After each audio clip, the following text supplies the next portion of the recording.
Shalom and welcome to another in our series of podcasts from Temple Beth Am, a dynamic center for conservative Judaism in Los Angeles. This is a recording of a Shabbat teaching with TBA Rabbinic Intern Joshua Jacobs.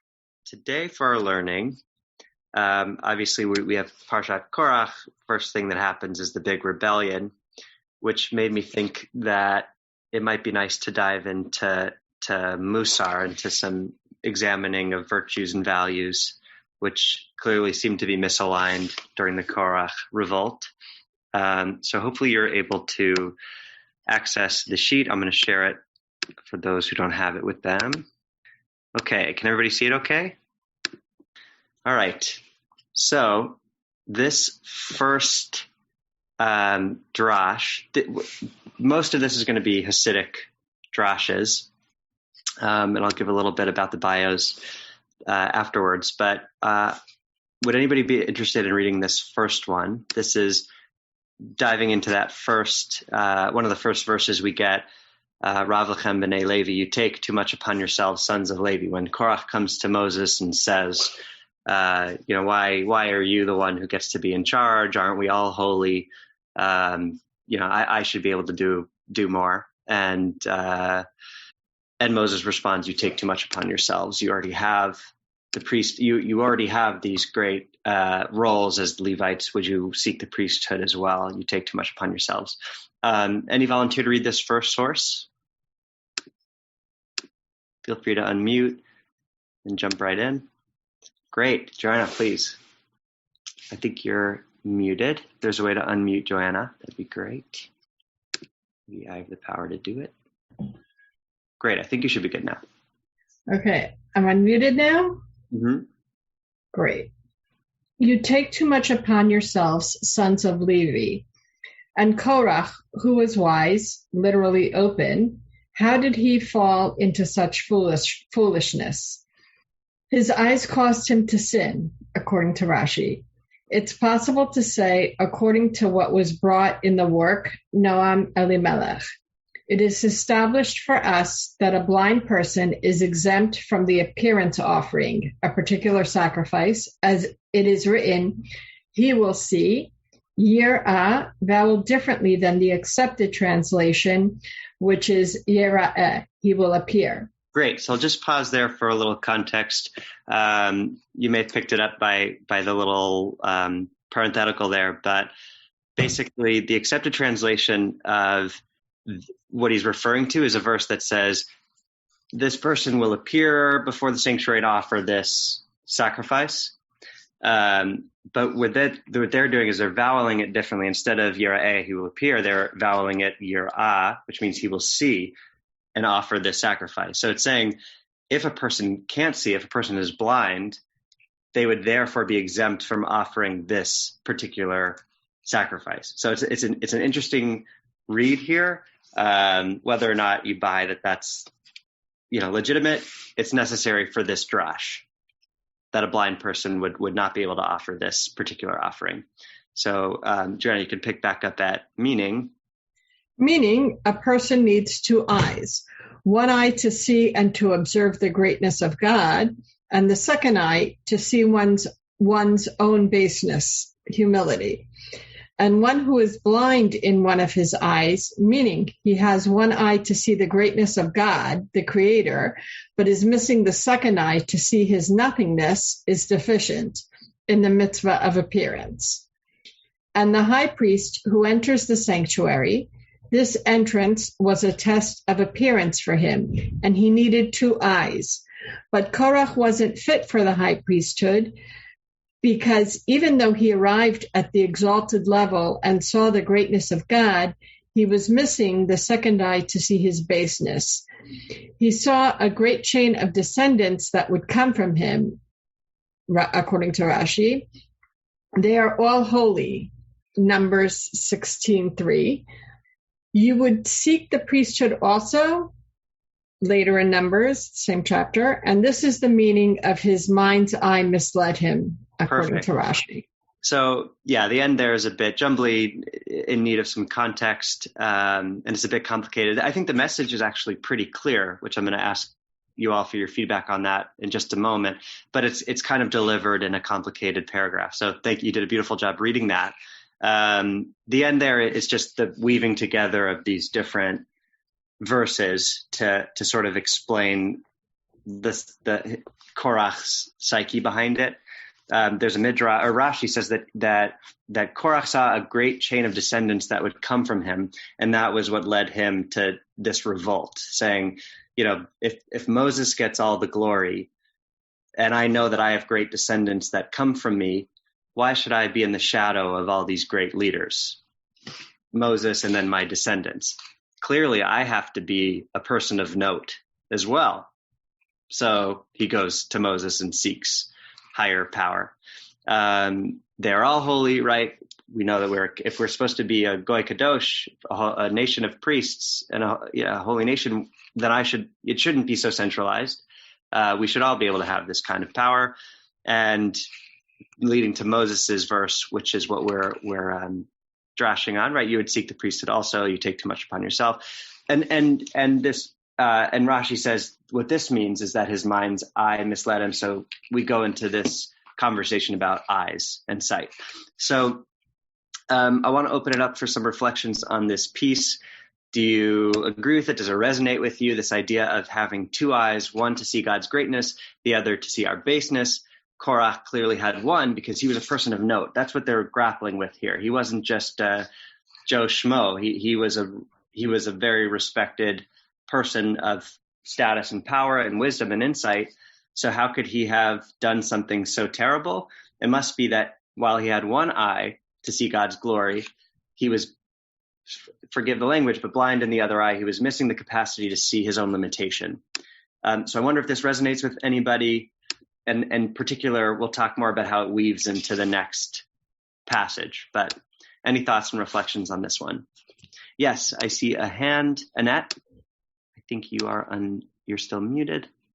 Great, and we'll get here from our leads afterwards. I'm an Epper. It's interesting that he goes to Moses and asks for more authority. Isn't that interesting? That he is not thinking that he should be praying to God or Hashem. He goes to Moses and he asks Moses for more power. Look at the authority that he grants Moses. Now, we've always said that Moses, whatever authority he had, came from Hashem. Hashem, God, meted the power out to Moses. And now Korah is going to Moses and asking for more power. I find that something to think about. That's all. I think that's really interesting. I have my own thought for why that's interesting, but can I ask you what about that strikes you? Well, for many years I was in sales, different type of sales, electronic sales. And I was dealing with factories. And if you wanted to get your parts out, excuse me, Josh, if you wanted to get your parts out, you didn't always go to the top guy, but you went to the one person there that is going to be able to help you get your parts. And I am saying that Moses had a power allocated to him from God. And why you would go to him and say, okay, I want more power.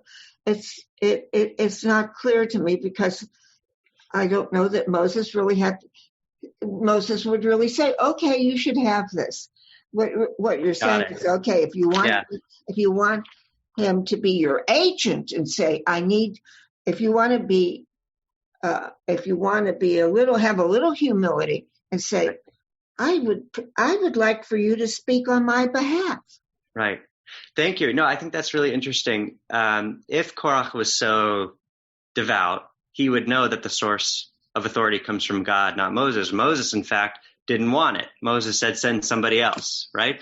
So if he was truly as devout as he should have been, as he could have been, why not pray to God about it, Hashem. Why? Or ask Moses to act on his behalf. Correct. Right. So it seems there's a bit of malice here, some political intent. Very interesting. Yeah, Gary and Marlies, you had something? Okay. This is just my thought. I mean, Korach was a major player, and he reveled on it. But I don't think but my thing is, his blind eye was not seeing the power above. His blind eye was not listening to the comments from below. I don't think he heard the comments. It's just not appropriate. They're doing anything else, because he only focused on what he wanted.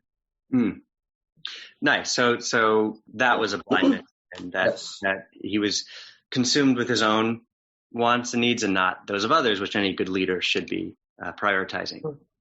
Thank you. Larry, yes, your hand. Marlies, please. Yeah, and then we'll get to Larry.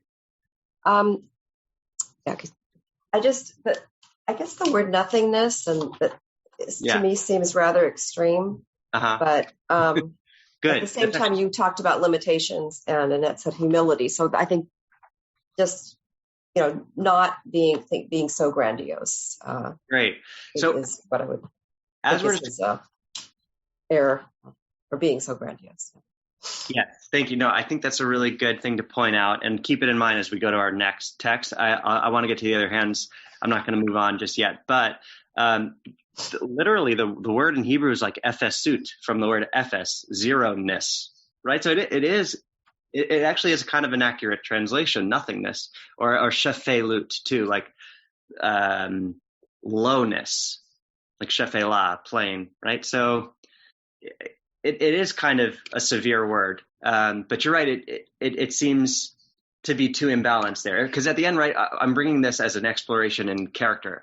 I think I titled this "Character as a Balancing Act," right? So it seems too extreme to consider yourself nothing, right? Clearly, this commentary is saying he should have had an eye to his own nothingness, but you're raising the point that, well, that seems a little extreme. I don't know that we should consider ourselves to be nothing, and that we need to have that sight to see our nothingness. That seems a little extreme. Hold on to that. Larry, and then Joanna, and then we'll move on. Shabbat Shalom. A couple of points. Number one, to the point about Annette's point about that the power comes from God. The Haftarah also echoes this theme about the people coming to the source of power. Here it's Korach and his and the others who are going to Moshe, and in the Haftarah for next week, it's the people going to Shmuel and basically saying, we want a king. Nice. So there's that parallel. I like this passage. I like the business about the two eyes and about humility. First of all, supposedly Korach saw that his descendants would be great, and in contrast, though it doesn't say it, Moshe has no descendants who are great. So Moshe's legacy is not the legacy he leaves in terms of any line or that passes on.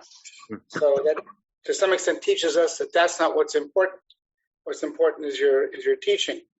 And the point about the two eyes and humility, I think, is a very important one, especially in light of not just current events, but we can think back to almost all times where leaders who are powerful fail to have humility, and that's their undoing. Whereas Moshe, although I don't like hagiography, Moshe, we know, was very humble. If we go back to the first chapters of Shemot, he basically was saying several times that he wasn't the one to lead the people. Absolutely right, and that weaves back to Joanna's point earlier as well. That I think it was Joanna, maybe it was Annette saying about this. Okay, sorry, then I think it was Annette. But just this point of the kind of person that would seek it out versus the person who would recognize that it's not theirs to give, right? To where you're seeking that source of power. Yeah, that was Annette. Joanna, I see your hand. I want to get to this next passage, so please hold on your thought, because at the end, I'd love to circle back. So don't lose what you're thinking, but I want to give the next text enough time, because I love it. And keep in mind what Marlies said about, is nothingness a little too extreme? Can I have a volunteer to read this one? feel free to just unmute yourself and jump in. Any takers? Sure. Thank you. Okay. They tell this story. Is that what we're saying? Yeah, and by the way, another Hasidic drash. This one talks about the Chafetz Chaim. I have a little bio and one line. This is Rav Yisrael Meir Kagan. That's the Chafetz Chaim, 19th century Poland, Belarus. So this is a story about him. Okay. Go ahead, Marlies. Thank you. They tell this story.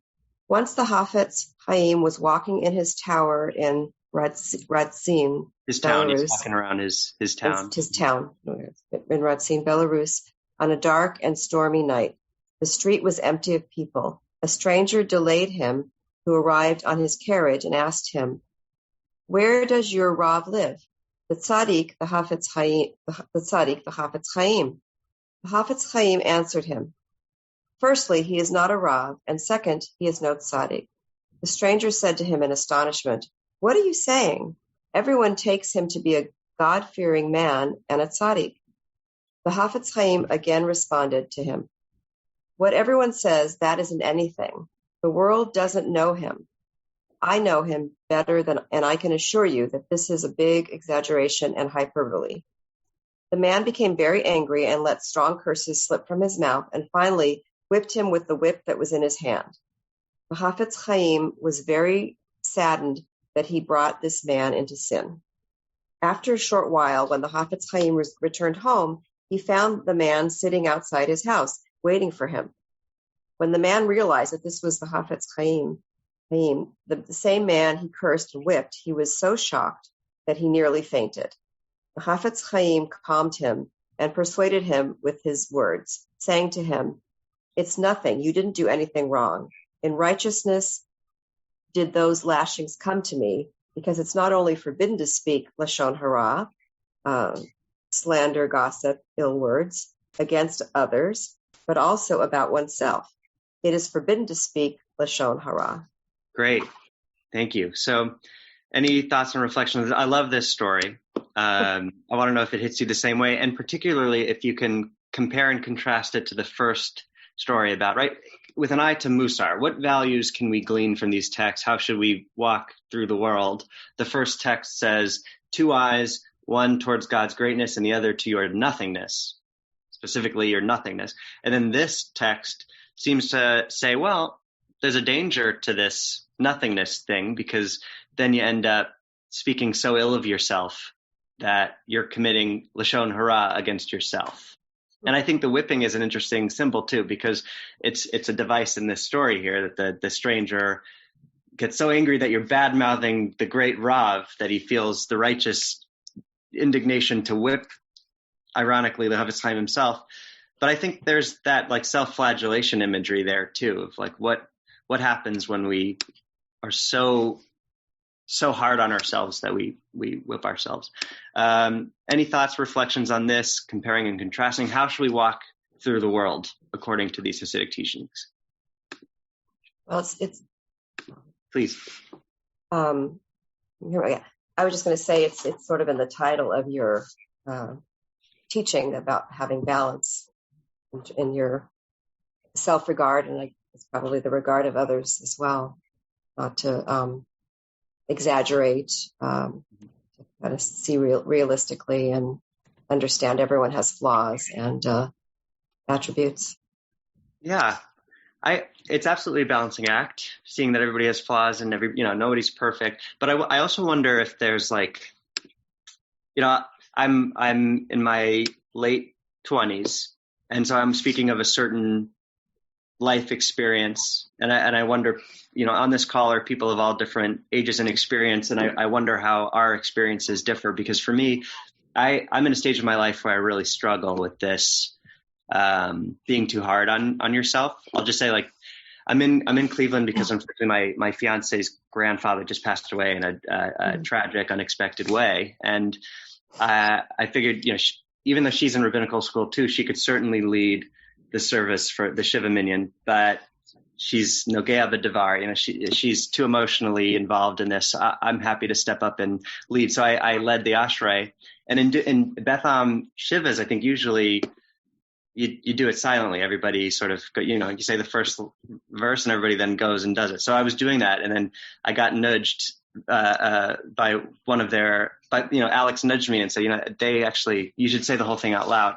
And I kind of got tripped up by what nusach I should say, and if I should sing it. It's a shiva. I wasn't prepared because it wasn't what I was used to, and I ended up just like weaving in and out of different nusachot. I kind of dipped into Shabbat, and then I swerved back into weekday, and then did a little sprinkling of my own nonsense singing, and I just was kicking myself after that because this is her grandfather's shiva, and I blew Ashrei, and I was whipping. I can't even do Ashrei right on something so important as this. And Alex was like, you got to just cut yourself some slack. This is crazy. So, but I couldn't. It really, so I just wonder if anybody still finds themselves beating themselves up over minute things, or if you feel you're at a stage where maybe when I was younger, but now I'm more secure in myself and I don't do that. Larry, did you have something? Do I have to? Got it. Yeah. First of all, I think we can all emphasize and put ourselves in your place in terms of beating ourselves up. And you shouldn't do it. And I'm sure you did a fine job. Thanks. But with all due respect, that's not what this story is about, I don't think.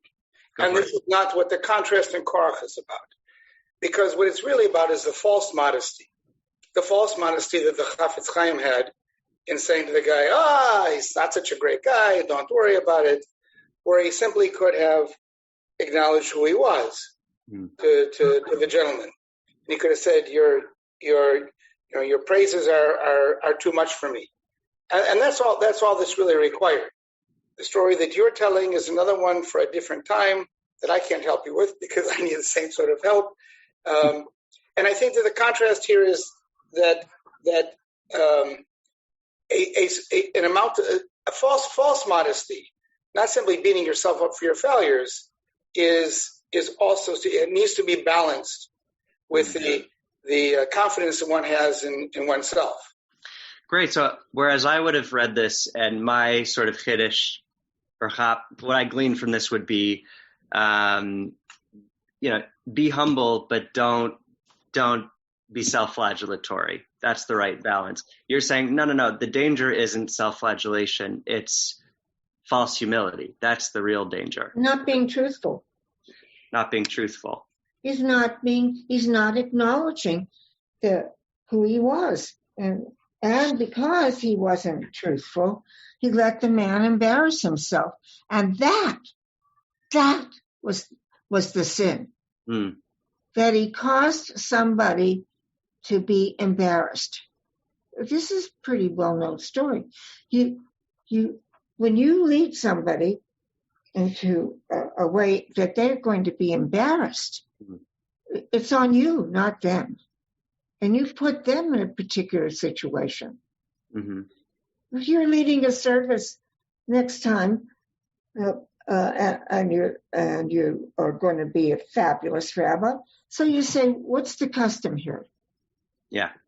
If you asked that question ahead of time, what's the custom here? Then they would have told you. Yeah, absolutely. Thank you. I appreciate that. It's a practical advice, but it's a deeper metaphorical one. So I appreciate that.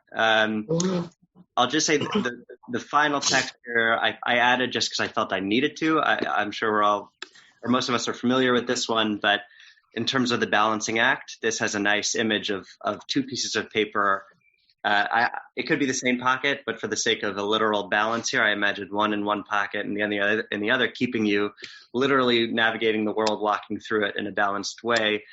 This is Rabbi Simcha Bunim, 18th century Poland. One should always have two pieces of paper in your pocket at all times. On one, it should read, I am a speck of dust, I am but dust and ashes. And on the other, the world was created for me. So again, if we had more time, I would ask us to see how this stands with the others in terms of avoiding false humility, not beating yourself up, seeing God's greatness, also somehow seeing your own greatness. And that is the final word I want to leave us with, which is humility, but not a false one. And also keeping an eye open to God's greatness And given that we are created in the image of God, our own greatness, and not shying away from that important and empowering realization that we're all possessed of greatness, and through the cultivation of our traits, which Musar is all about, we can strive to navigate the world seeking a little more balance and masim tovim, good deeds. You have been listening to another in our series of podcasts from Temple Beth Am, a dynamic center for conservative Judaism in Los Angeles. If you enjoy these podcasts, we invite you to write a review on the Apple Podcast site or wherever you get your podcasts. For more information about Temple Beth Am Los Angeles, go to tbala.org.